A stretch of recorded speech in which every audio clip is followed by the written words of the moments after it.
Bismillahirrahmanirrahim.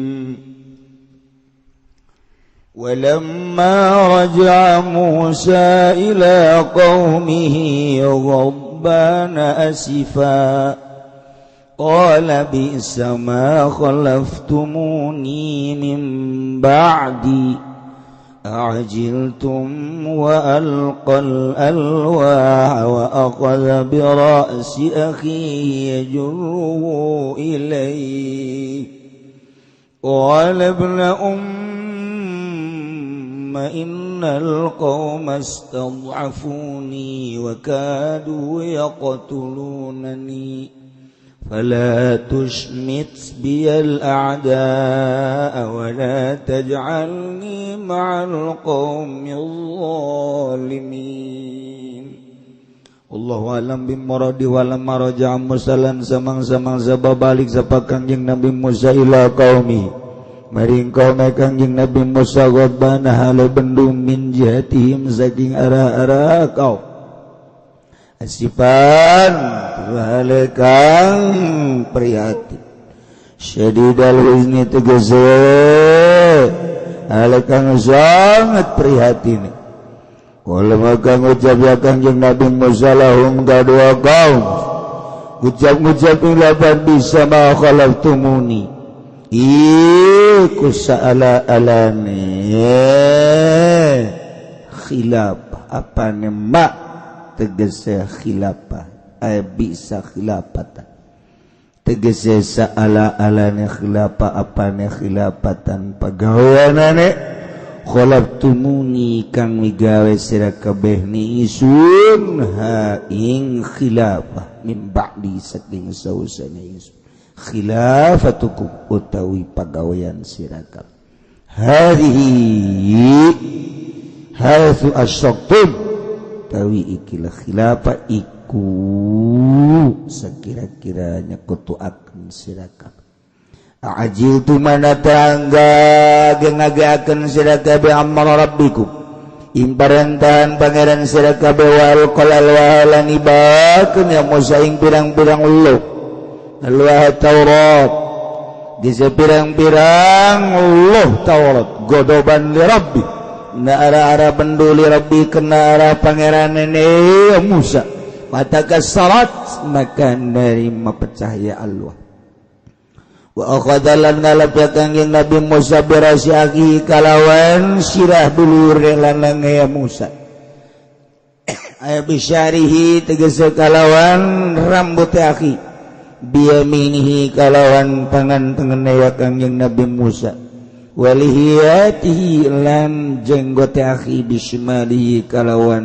kiwana Musa iya juruhu hale naik ya Musa wing akhi ilaihi maring Musa godoban na arah-arah bendu qala mujab ya akhi ibna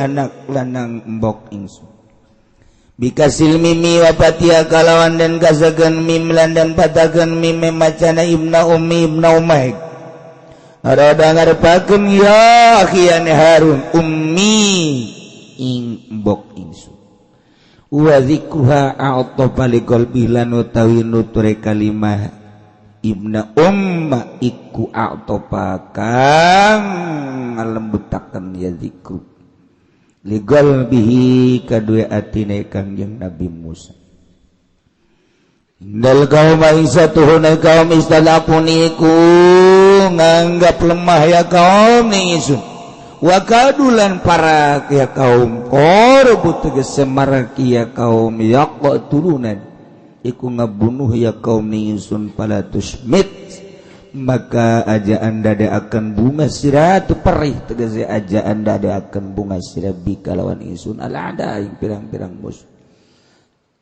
bi ihanatika iyaya kalawan ngainakeun sirah ing iya isun wala taj'alni lan aja anda akan sirah musan isun ma'al qaumil zalimin sumertane kaum kang zalim kabeh bi ibadatil ijli fil muaqadati kalawan ngaibadahan ing pedek ing dalam gen siksa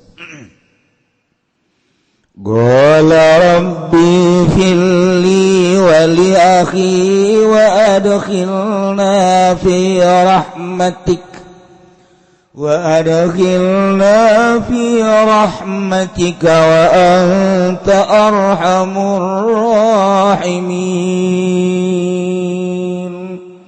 Kala ngucap ya Kangjeng Nabi Musa ngucap yang lapat terbing pilih rabbi pangeran ingsun ikfir muga ngahampuratuan likado ingsun masana ting barangkang ada melingsun biaki kalawan dulur ingsun wali aki lan kadue dulur lanang isun nasokahu fi du'ai nyekutuakeun yang Musa uing aking dalam ngadua irdoan lau kenara ngaridon lau kadue aki wadapan lisyamadati bi lan kenara nora kadue bunga bi kadue bunga musubi kalawan aki wadikilna lan muga manjingakeun Tuhan nangisun saya fi rahmatika ing dalam rahmat Tuhan wa anta liutai Tuhan arhamur rahimin iku kang leuwih welas-welas wong kang welas kabeh wong kang welas kabeh.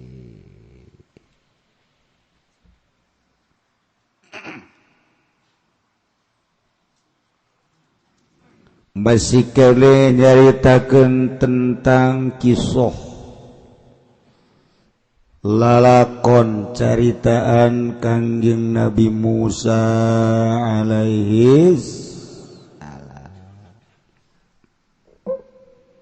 Ketika Kangjeng Nabi Musa diceluk ku Gusti Allah piwarang ka Gunung Sinai Tursina, Kangjeng Nabi Musa titip kanu jadi lancet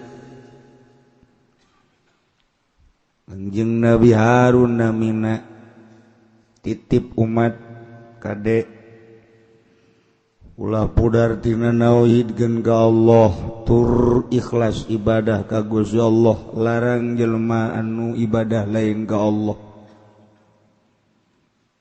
Kangjeng Nabi Harun rai sing tegep rai sing percaya jung geura berangkat memenuhi panggilan Allah kula siap jadi khalifah untuk melanjutkan selama anjeun teu aya.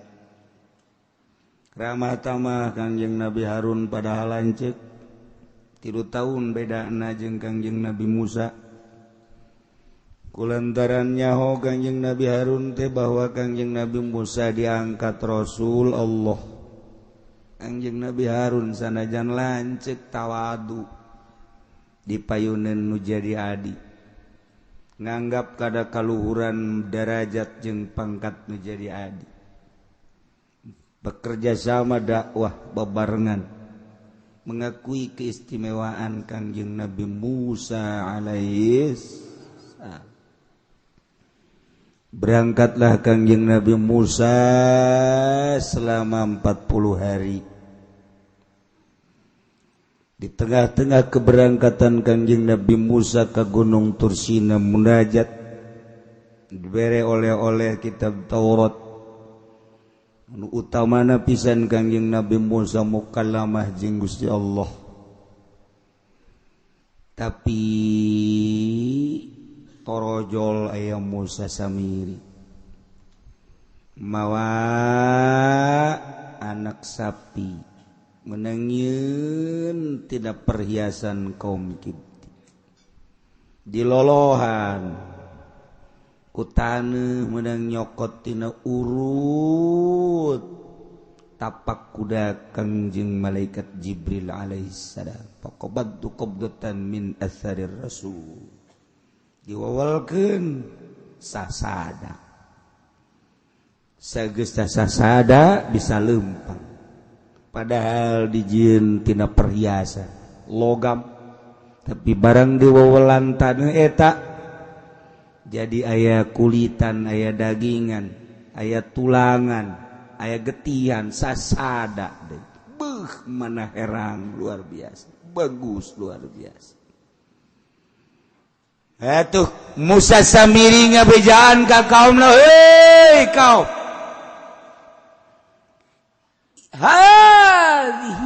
hadza ilahukum wa ilahu Musa. Ieu anak sapi teh pangeran aranjeun. Oge pangeran Kangjeng Nabi Musa. Musa kuari teu aya. Jeung Musa paeh kuari moal balik deui. Diisukeun seperti eta. Iya pangeran disembah-sembah ku Kangjeng Nabi Musa teh ieu Kangjeng Nabi Musa na berangkat bebejana munajat moal balik deui Musa mah deuk naon hese-hese neangan pangeran. Iya pangeran. Kangjeng Nabi Harun ngahalangan sakebekna jeung sakuatna. Cek Kangjeng Nabi Harun pangeran mah lain ieu.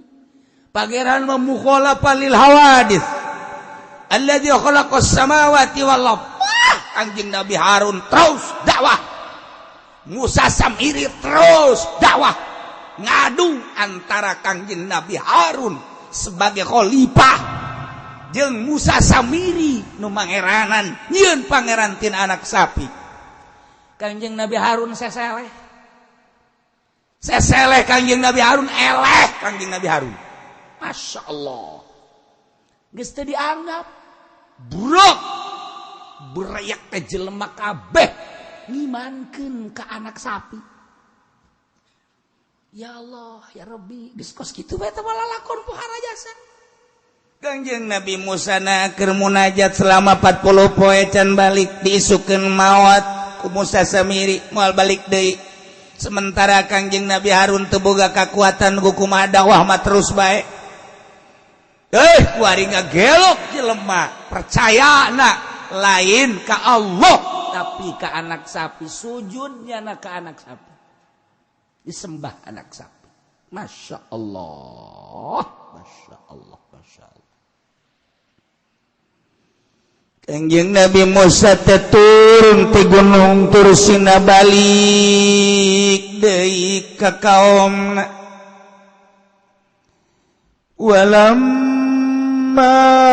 Raja Musa ila qaumi ghabbana asifa. Barang Kangjeng Nabi Musa balik ka kaum, benduna pohara tur prihatin sedih. Kangjeng Nabi Musa syadidal huzni lantaran neuleuh kaum ibadah lain ka Allah. Nu tadina titah tauhidkeun ka Allah, ibadah ka Allah kalawan ikhlas. Ibadah ulah aya unsur naon-naon. Kuari deuleuh kaum kabeh nyembah ka anak sapi. Rabbana asifa, bendu Kangjeng Nabi Musa prihatin sedih luar biasa. Nang hese beleke hese capek. Nu tadina perang jeung Firaun teh kapan dakwah teh deuk Islamkeun. Setelah berangkat Kangjeng Nabi Musa dakwah tarung jeung Firaun, menang Kangjeng Nabi Musa diudag ku Firaun. Firaun memodar di lautan. Kangjeng Nabi Musa beserta kaum selamat. Alhamdulillah iman ka Allah lain lalaga. Nang hese capek perang jeung Firaun. Masih kene kerasa ku kaum teh perang jeung Raja Firaun teh. Begitu ditinggalkan kuari malah boga pangeran anyar. Boga pangeran anyar anak sapi deh.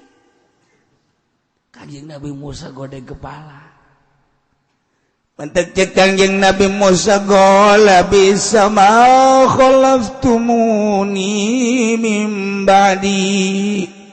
Cek Kangjeng Nabi Musa terhadap kaumna, panggoreng-goreng nak sebagai khilafah agawean pang jore-jorena du dilakukeun ku muaraneh kabeh.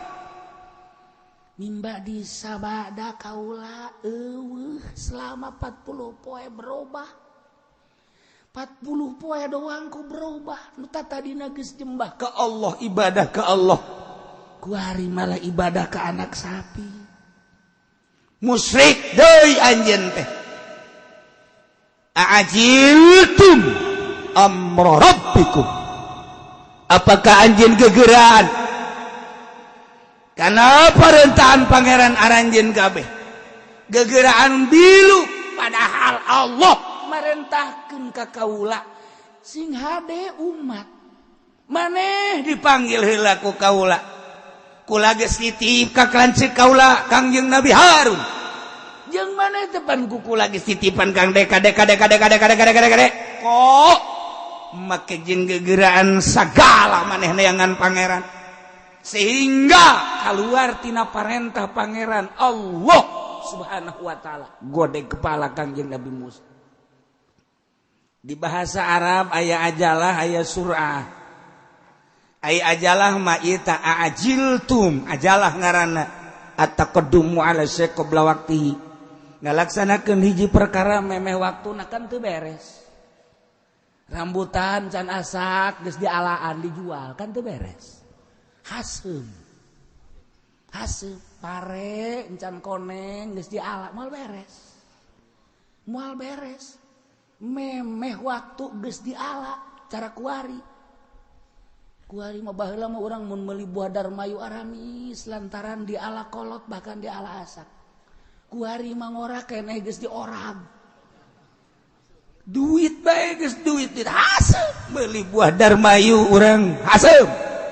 Meuli rambutan haseum. Lantaran memeh waktuna geus dilaksanakeun. Salat jam 12 dohor nyana jam setengah 12 geus salat. Eta karana ajalah kos kitu karana gegeraan teuing teu bagus aya memeh waktu mah. Ieu ge ajiltum memeh waktu. Aya di surah mah kitu amalu syai' awali awqati ngalaksanakeun perkara gegeraan cuman di awal waktu. Begitu trong langsung salat. Di jero waktu ngan cepet ngalaksanakeun. Ditungguan jam 12 begitu langsung sholat gitu kene ieu mun rambutan teh mah ditungguan datang ke asak geura ala bagus eta kos kitu lantaran lamun kebal teuing asakna ditangkal buru iki urang ge kitu kene namun urang sholat di tedang we jam 12 encan ke setengah hiji encan jam hiji encan jam setengah 2 encan jam 2 encan jam setengah 3 karak mulai kacai buruk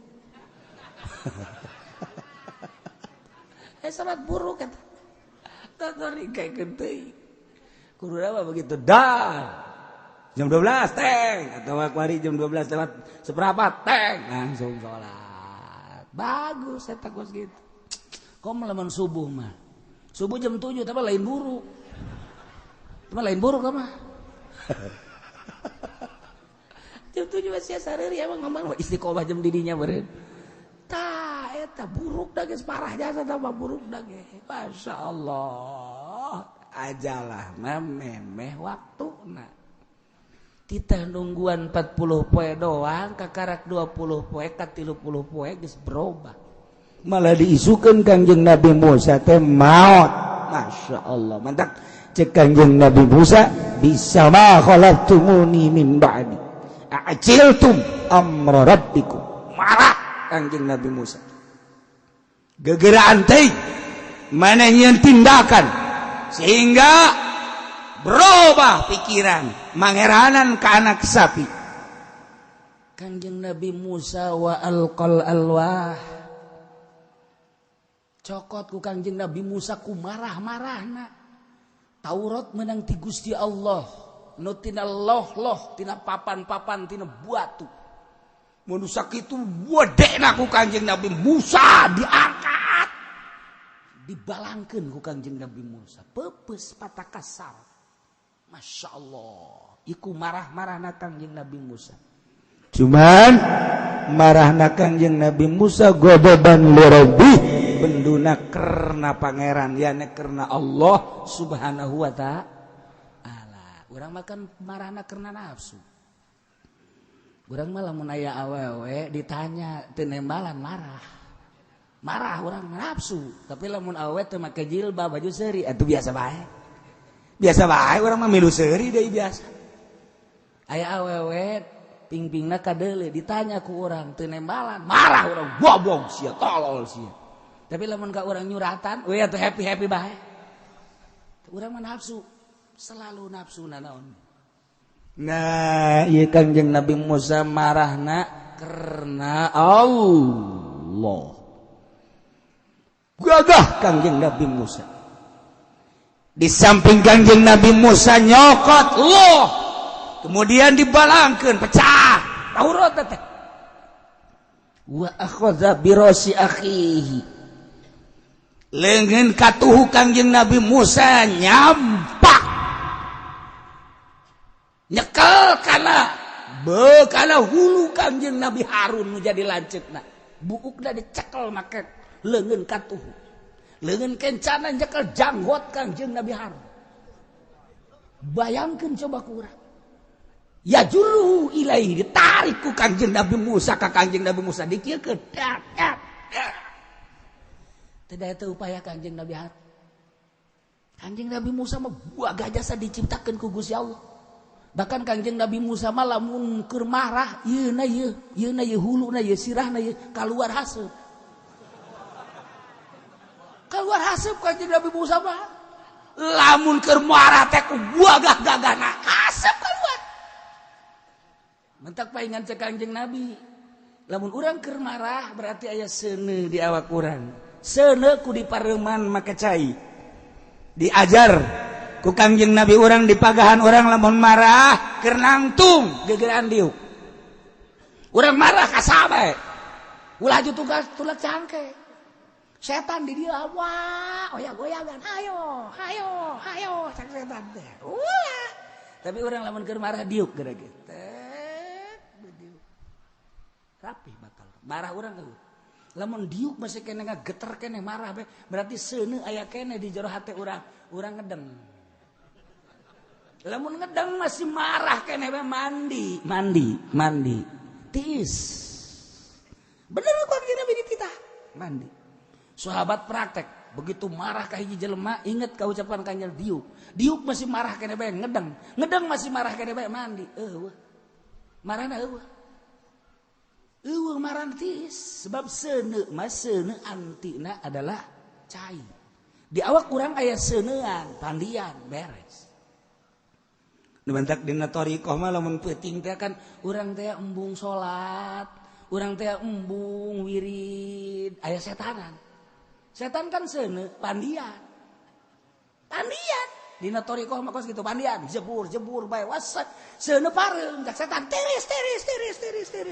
Lompat setan, urang kan tirisan hees deui.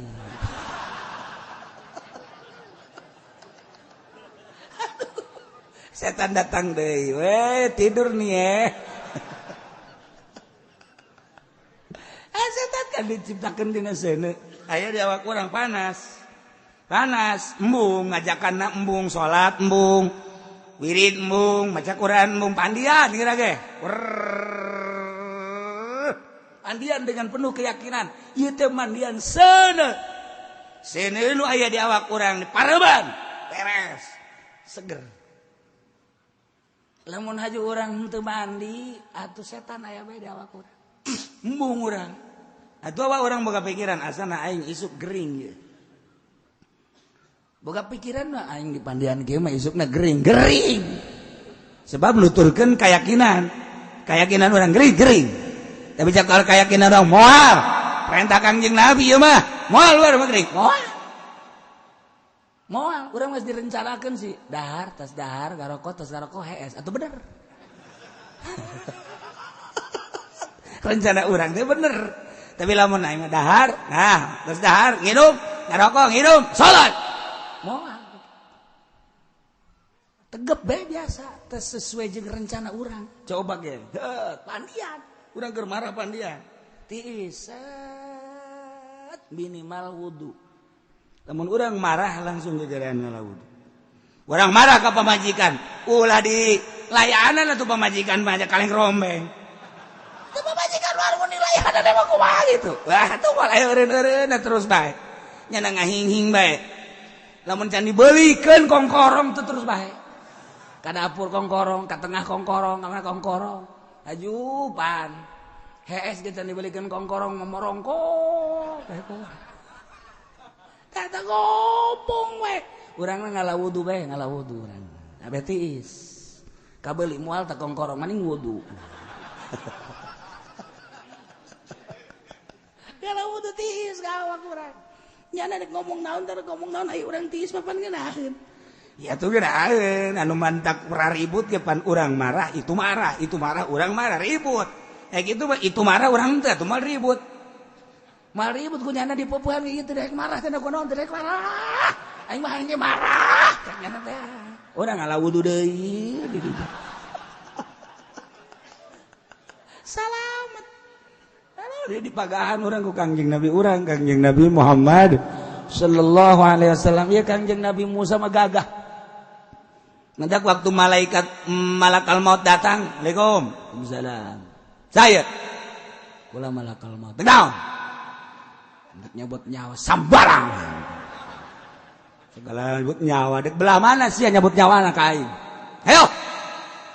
Dek belah mana? Dek belah mana? Ayo. Melalui sungut aing geus muka lamah jeung Allah. Melalui mata aing geus memandang karena mujizat Allah. Melalui celi aing geus ngadenge kana kalam Allah. Melalui suku aing teh akan berangkat menang Allah ka Gunung Tursina. Leungeun geus pernah dibere ku Gusti Allah Taurat. Dek udah mana sia nyabut nyawa ka aing. Hayo sia ku aing, hayo ditonjok eta. Malakal maut ditonjok ku Kanjeng Nabi Musa sambarangan buta malakal maut. Waduh. Sekolah kalau ada karek mangi aing jelema kosmi jeung buat agak ganteng deh si jelema teh. Kacolongan Kanjeng Nabi Musa kacolongan.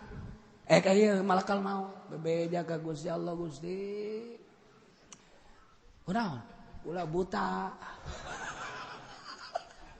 Sia teh tina kunaon?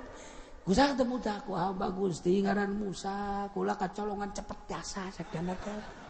Bencana we hebat biasa teh mah. Teh lain besi teh mah. Lain Cimande teh mah Musa kilat bae. Ieu kula mal bisa nyabut nyawa kula.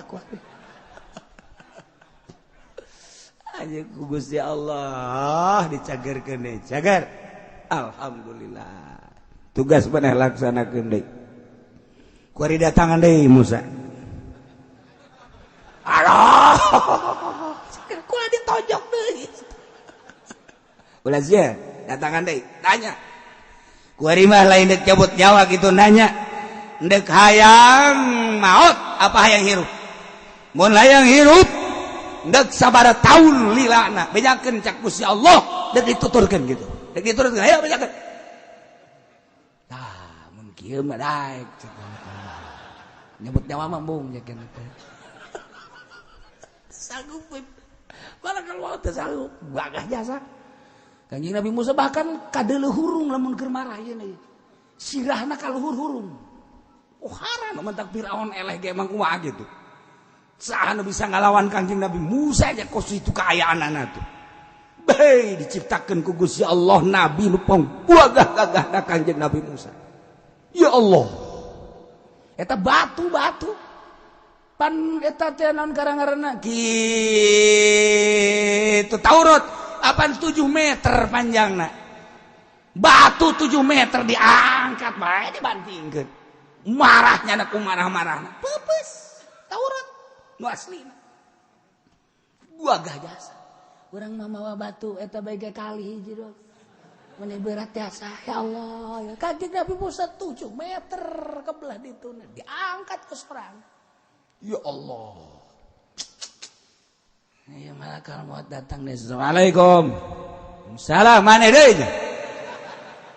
Ayo.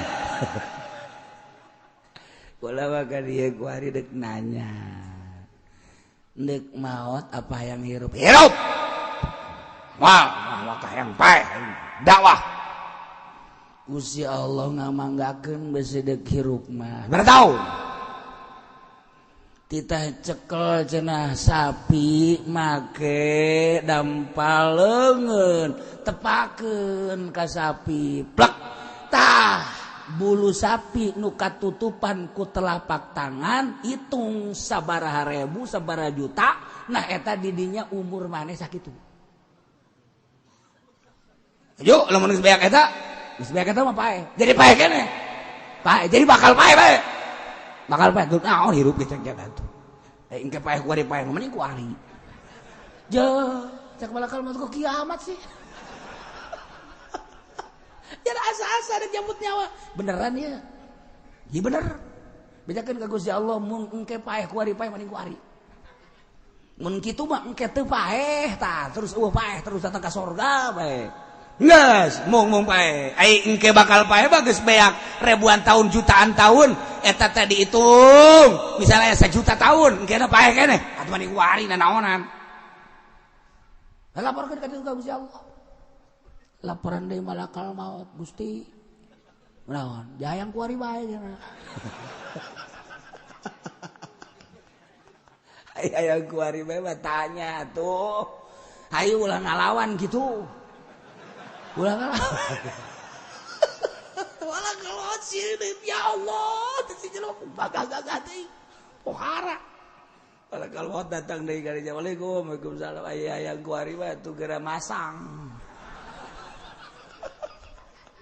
deker kumaha geura masang deker nangkarak atau nantung ruku sujud lah sakjana sarua bae nangkarak Kangjeng Nabi Musa cabut nyawa langsung mau tiku gagahna Kangjeng Nabi Musa boro-boro setan malakal maut ditojok ku yana lain lalagan tanda kagagahan Kangjeng Nabi Musa lamun keur marah ieu na hurung ka luhur haseup ka deuleu mah ku sarerea ka deuleu eueuh nu wani nu mantap ketika Kangjeng Nabi Harun dicekel rambutna ku leungeun katup janggotna Kangjeng Nabi Harun dicekel make leungeun kenca ditarik di ka Kangjeng Nabi Musa keundikeun ya Nabi Harun teu daya teu upaya cicing Kangjeng Nabi Harun ya jurruhu ilaihi godoban parah Kangjeng Nabi Musa can nyaho ieu teh alasan-alasanan Kangjeng Nabi Harun nyarita qalabna ummi cek Kangjeng Nabi Harun anak lalaki ibu kaula teu Musa nya tapi bahasana ya ibna umma maksudna nyebut kalimah ya ibna umma teh eta teh ngaleuleskeun kana hate Kangjeng Nabi Musa berarti kan aing teh dulur saindung sabapa masa sih kudu gelut teu bagus maneh teh jamaneh teh adik kula teh kakak masa kudu marah dijenggut segala rupa komo lamun datang ka dibantingkeun ya ibna umma duh dulur sama sarua pada urang boga emak anjeun teh adik kula yeuh dengekeun heula ulah waka marah dengekeun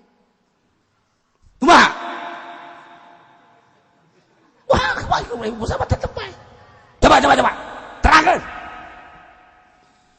innal qauma sa'nyana kaum Bani Israel teh istadapuni nganggap lemah ka kaula kula dakwah bareng ini tuh Musa Samiri di dia kula Musa Samiri ngajakan ibadah ka pedet anak sapi kula ngajakan ka Allah terus unggal poe berang saberang peting sapeting selama 40 poe teh kitu bae tetapi na istana puli kaum teu nganggap ka kaula Harun ulah direnge sapira si Harun kula teh terus-terusan lambat laun benang ku Musa Samiri benang akhirna abah milu ka ditu lain henteu dakwah ngan kula teu dianggap dakwah kaula teh tuh beda jelema anu geus mukalamah jeung Allah jeung jelema anu can mukalamah kalau beda dakwana. Kanjeng Nabi Musa mah mun dakwah nurut jelema lantaran geus mukalamah jeung Gusti Allah, wow jeung Gusti Allah. Tapi Kanjeng Nabi Harun macan mukalamah jeung Allah can diangkat jadi rasul teu didenge ku masyarakat sebagai gambaran kuari nu mantak teu didarengekeun teu ditaluturkeun can wow jeung Allah. Atau dakwah di mimbar teh saudara-saudara eta tunjuklah luar biasa ayat para jasa di jero nama amplop cara si eta atuh mal beres dakwah kitu mah tuaun ka Allah atuh diundang ku nu sugih giat diundang ku nu susah alasan muriang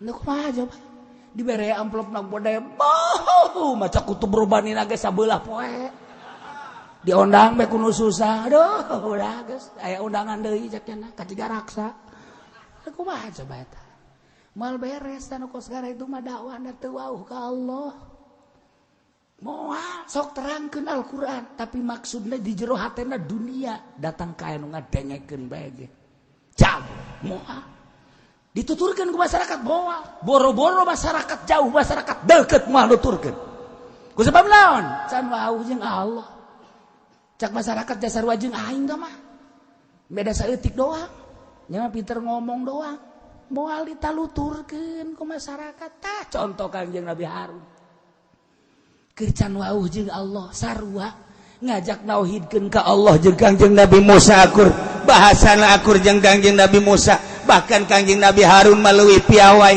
leuwih ramah menghadapi masyarakat. Kanjeng Nabi Musa onam kasar tapi Kanjeng Nabi Harun teu didenge ku masyarakat istadafuni kabeh kaum nganggap lemah ka kaula teu nganggap ka kaula bahkan begitu kaum kabeh geus milu ka Musa samiri wa kadu yaqtulunani hampir-hampir nyana deuk kamu kula hampir kula dibunuh lain lalagaan perjuangan kaula teh tanyakeun coba teh ka kaum anu masih kene iman hiji dua mah coba bejak tanyakeun Kanjeng Nabi Musa gode kepala mantak cek Kanjeng Nabi Harun fala tusmit bial ada aduh Musa ulang ngajadikeun bunga ku sebab kaula ka para musuh lamun kadenge urang ribut musuh meureunan seuri lamun kadenge urang teh galungan meureun musuh teh meureun seseurian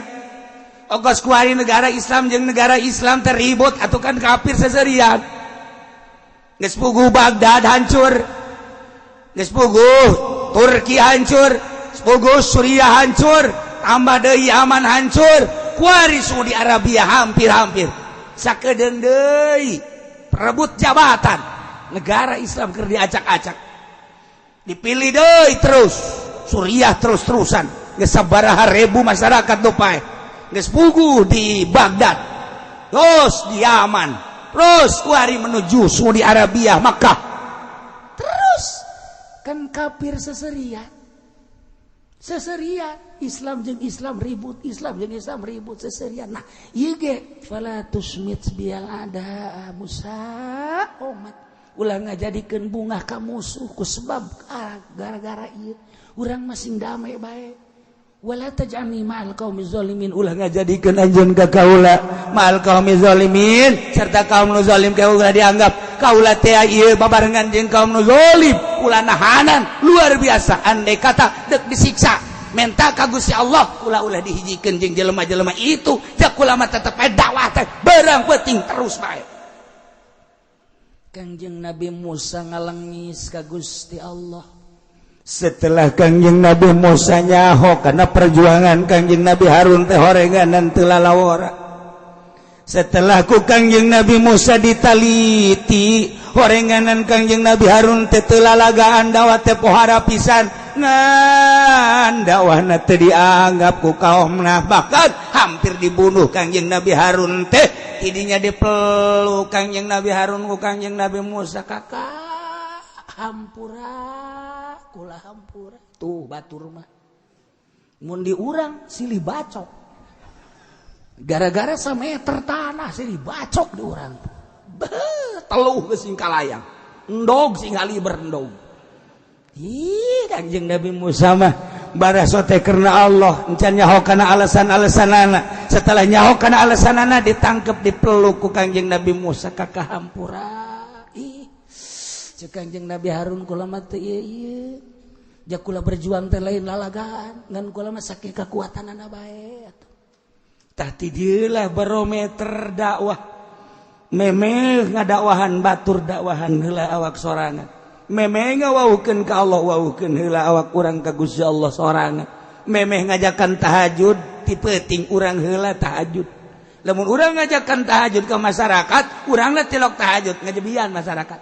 Dulur peuting urang hudang tahajud. Tahajud.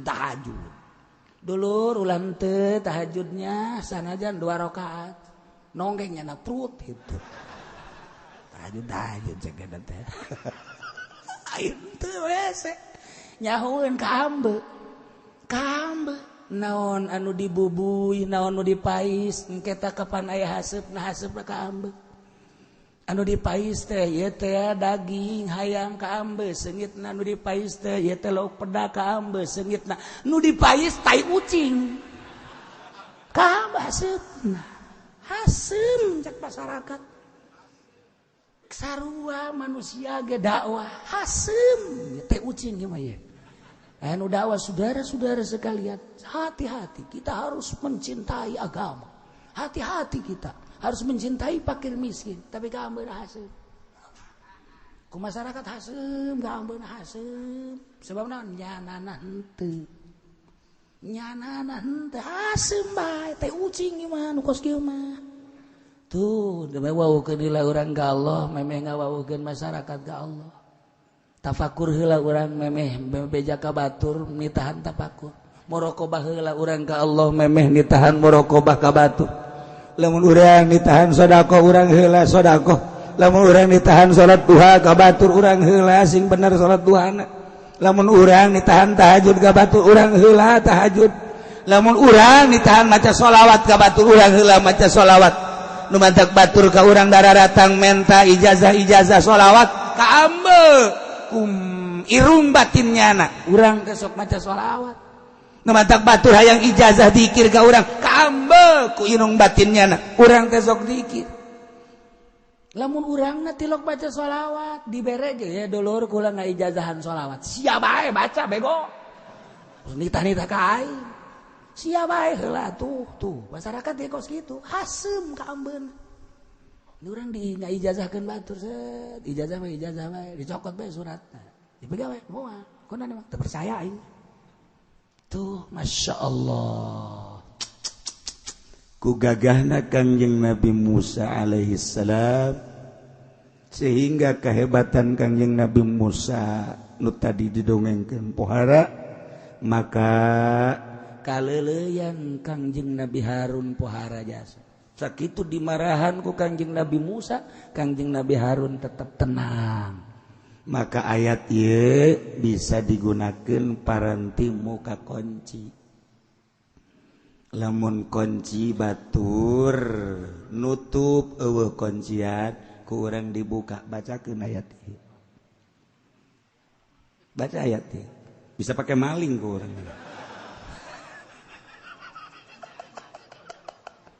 Sebab Kanjeng Nabi Musa leuleuy ku Kanjeng Nabi Harun. Sakitu Kanjeng Nabi Musa gagahna luar biasa malakal maut bege elek. Tapi ku Kanjeng Nabi Harun dinasehatan leuleus Kanjeng Nabi Musa. Melu Kanjeng Nabi Musa ka Kanjeng Nabi Harun. Ayat ieu bisa pakai muka kunci lantaran sagagah-gagahna Kanjeng Nabi Musa ku ayat ieu leuleus. Sangonci-ngonci na kunci dibuka ku ayat ieu ngejepret sorangan. Di mana mimitina? Ieu. Mun aya kunci, cekel kuncina, bacakeun ayat ieu. Qala binna umma innal qauma istad'afuni wa kadu yaqtulunani fala tushmit biyal a'da wa la taj'alni ma'al qaumil zalimin. Tiupkeun fa ujianana nyantel bae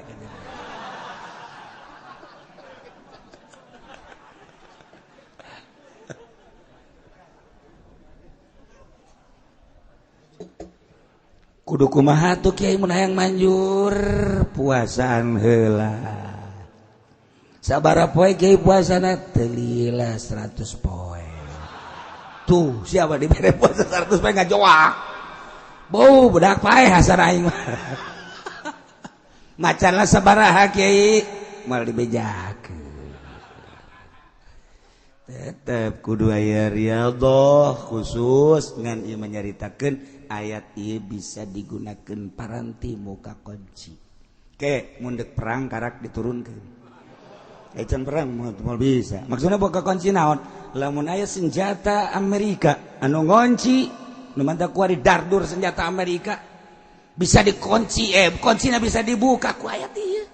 Di Baghdad hareraneun orang Amerika dikunci kunci-kuncina make remote makanya mukana ge tapi bisa dibuka make ayat ieu kagetin orang Amerika kaget ieu tah ayat ieu mantap loba nu asup Islam panglima Amerika asup Islam lantaran naon ketika manehanana neundeun satu senjata dikunci nu mukana kudu make remote ternyata bisa dibuka bisa dicokot ku tentara Irak. Nyana dirinya menyelidiki, setelah menyelidiki ternyata kekuatan ayat ini asup Islam kan. Loba teng baja nu lempang sorangan padahal dikunci ku Amerika.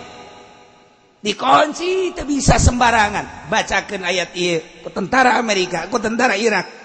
Ghalabna umma innal qauma stad'afuni وكادوا يقتلونني فلا تشمت بي العداء ولا تجعلني مع القوم الظالمين. Muka trek ditumpakan ku tentara Irak. Masya Allah, lain lalagaan ayat ieu. Mun aya awewe ngabangkang bae bacakeun. Tah mulai tah ngepet. Itu kuat efek sampingna doang ya. Ya Allah. Ngan make syarat. Teu beunang sambarangan ieu mah keur nyaritakeun kagagahan ayat ieu. Hikmahna sababaraha ulama nyaritakeun. Ieu paranti muka-muka kunci ketika orang perang jeung musuh nu mantak Islam disegani, Islam ditakuti. Amerika ka Indonesia teh sieun, lain sieun senjatana, sieun. Ira riadohna doang orang Indonesia mah masya Allah kararuatan biasa. Perang orang teu boga senjata make bambu runcing doang, golok anu aya di hau teh tarang hau pake perang. Golok tarang hau pake perang. Nah burinyai. Emang kumaha make ayat ieu. Ketika ribut ya di Singapura ribut. Pernah ribut di Singapura, kamari ieu. Encan lilai ba zaman Habib Hasan, cicing dirinya ribut, nyerang Hindu kadinya. Islam saeutik. Islam maca ayat ieu. Salah saurang, dua urang maca ayat ieu. Hiber kaluhur sah. Neulekeun hiberna doang, wabur kabeh. Wabur kabeh Hindu. Ieu mah di zaman Habib Hasan. Aya kene Habib Hasan ketika manehana diserang ke orang Hindu di Singapura lantaran nyana dakwahna rada nyerang saeutik tentang agama diserang ribut gede di dinya lain letik-letik ribut maca ayat ieu hiber sat kaluhur wow ditinggalkeun wabur kabeh tah ieu teh kuari disegani Habib Hasan setelah kejadian ribut gede-gedean dibacakeun ayat dia hiber jadi bisa hiber sagala ayat ieu muka kunci ieu ngaluluhkeun awewe anu marah we ieu nah ieu doang tah urang mah penting eta doang tah perang mah embung urang mah pan ieu doang ieu ya Allah ya Rabbi emang sia mah ka dijabah tolol hiber ieu ayat ieu nya ngan eta di riyadhahna 100 poe macana sekean boga cara-cara tersendiri waktu riyadhahna nah ieu mah teu meunang sambarangan tuh dibuka digelar keur ngaji kieu atuh sia lamun digelar kieu bisa jadi pamalingan kabeh dibuka kunci kos kamari pareum tek ulah ngomong pareum emang kula teu nyaho di harapan kula nung nelepon kumisan make batik make calana emang teh nyaho mun mal dibejakeun ngaranna nu mareumana di ditu nyaho ku Allah dibere nyaho dibaca ayat ieu kula langsung keur hadap ka ditu maca ayat sat langsung kadeuleu jelema langsung nu mareumana kadeuleu ngan kula teu ngadoa ka Allah cukup didoakeun ku masyarakat loba ribuan masyarakat ngadoakeun goblok ka nu mareumanana asana moal kebal teh jelema hirupna di jelema kabeh urang Bandung urang Tasik urang Garut urang dieu nyaritakeun panenen goblok nu bareuman tolol di goblok-goblok atuh goblok beneran emang teu kadeuleu atuh kadeuleu jieu teh kadeuleu buat wa Allah dibere neuleu dibaca ieu ayat teh qala ibna innal qauma istad'afuni sret kadeuleu kumisan jelema make batik make calana tek oh geus kula marah henteu di ditu nu mareumana nyaho jelema jangku lain lalagan trek di pareuman ku jana teu make kopiah di ditu bah nyaho make calana biasa bebegoan nya atuh ku Allah dibere nyaho nu kumaha atuh atuh teh lamun kula nunjuk tah harita tasya hayo sia atuh ketika deuleu jasa ngan teu meunang antepkeun bae cukup ku doa ribuan jelema asana jadi kamangmang tah jelema teh ayat ieu baca ngan puasaan heula 111 poe nambah wari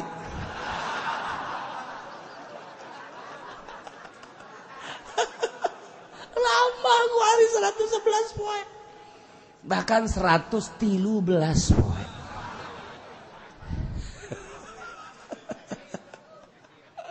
ieu lain letik-letik ayat ieu teh badak ayana ge boh keur caritakeun kagagahan Kangjeng Nabi Musa nu hurung Kangjeng Nabi Musa bisa luluh ku Kangjeng Nabi Harun alaihissalam ku ayat ieu diabadikeun ayat ieu qala ibna umma innal qauma istad'afuni wa kadu yaqtulunani fala tusmit biyal a'daa wa la taj'alni ma'al qaumil zalimin trek tiup teu kudu deket-deket jauh ge bisa cara di Irak senjata-senjata Amerika nu mantak bisa karebut kunaon atuh kapan eta aya kuncian senjata teh barareunang kabeh atau kapan ditutup kuncina ditiup ti kajawat sat asup Masya Allah ribuan manusia kuarinu asup Islam di Amerika kulantaran loba keanehan-keanehan keajaiban-keajaiban ketika perang di Irak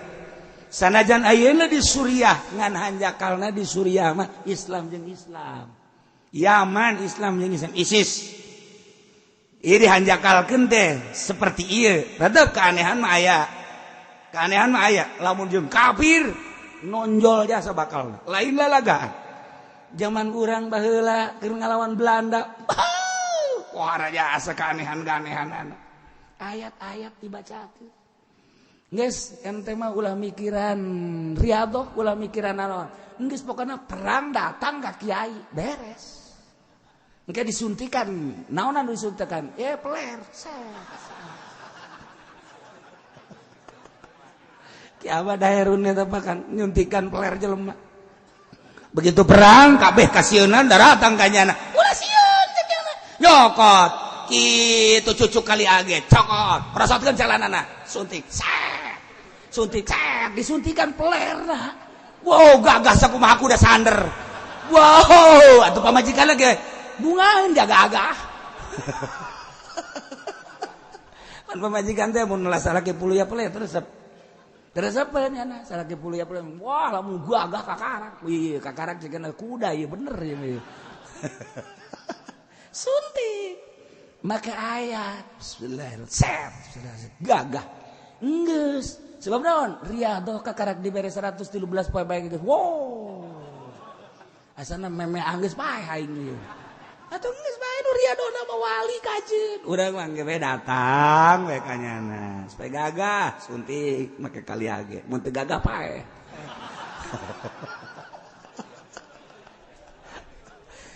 Keur nyaritakeun kagagahan ayat hikmahna ieu mah nu mantap kaistimewaan menonjol bagi jelema-jelema nu bisa ngagunakeunana lain lalagaan. sararieun ka wali-wali Allah padahal wali Allah malaletik jeung para ruasa bae tapi dipake kasieun naonna doana emang kumaha ngan tilok ngadoa sambarang antapkeun bae heulana keun pasrahkeun ka Gusti Allah urang mah lamun boga doa nu manyur atuh acak-acakan matak di nafsuna heula dieueuh-eueuhkeun karak manjur doa mah lamun make nafsu bae mah atuh moal manjur doa mah batu moal manjur doa beuh teu meunang salah saeutik urang diomongkeun ku batur kesek sia kesek beneran urang didoakeun lamun aya kadenge batur ngomongkeun urang seburut sia bau sabada kalapa hejo atuh moal beres atuh kos kitu mah moal aman atuh nafsu ngaranna ulah wali menteu sadaekna ngomongkeun goreng sadaekna pasrahkeun ka Allah jajak Allah ge awas ya ulah sambarangan ka wali aing lamun wali aing dihina ku sia teh kudu nyanana aing nu tandang cek ku Allah ndak wali mah geus nafsu sabodohan nya ke ku Allah dikutuk salat ye ulah sambarangan ka wali Allah ngan lamun wali geus ngadoa karak eta mah ngadoa anu di dieu ulah-ulah Syekh Nawawina minantu Syekh Nawawi Naji Hunta nu mantak aya mandeg dirinya tsunami gede teok jelema kabeh kaget parae asana ieu nah nangtung dinya doa ka Allah mandeg doana ge lain Allahumma mandeg mantak aya kampung mandeg tuh jadi doa teh kudu Allahumma urang mah ngariung datang ka babudah hizib dipake hizib sakumaha deuk perang ngadoa ka eang-eang ilaruh eang anu ngariung mah teu kudu kos kitu angel ka meunang berkat geus bae cara almarhum abah ngeunaheun abah mah ngariung urang diajak ngariung ku abah getap kunaon mang nyana mah babari jasa ngariung sakitu lobana ilah haturkeun al-fatihah sahabat mau opat al-fatihah Syekh Abdul Qadir dia barengkeun kami al-fatihah geus beres baca qulu eta doana ge kadenge ku urang mantak bisa na murid-murid teh ngadengekeun abah gandeng maca doana Allahumma ya muhawwilal hauli wal hawil halana ala sanana adina fid dunya hasanah fil akhirati hasanah alhamdulillah rabbil alamin nah bagikeun berkatna beres ngirahin ngariung jeung abah mah tuh beres geus boy mah hadorotna ti jam 8 eureun jam 9 encan maca yasin maca alam nasroh janyana ge tilok aya di imahna mah emang lu baca lemah bae aju action gitu heran aing mah baca bae di imah mamanjurna bikeun ketika gariung udah sese masyarakat datang aku kulisika angkat leungeun ti sakieu datang ka sakieu sugan leungeusan ngangkat deui turun deui kebal-kebal disumpahan tek patek tak kiai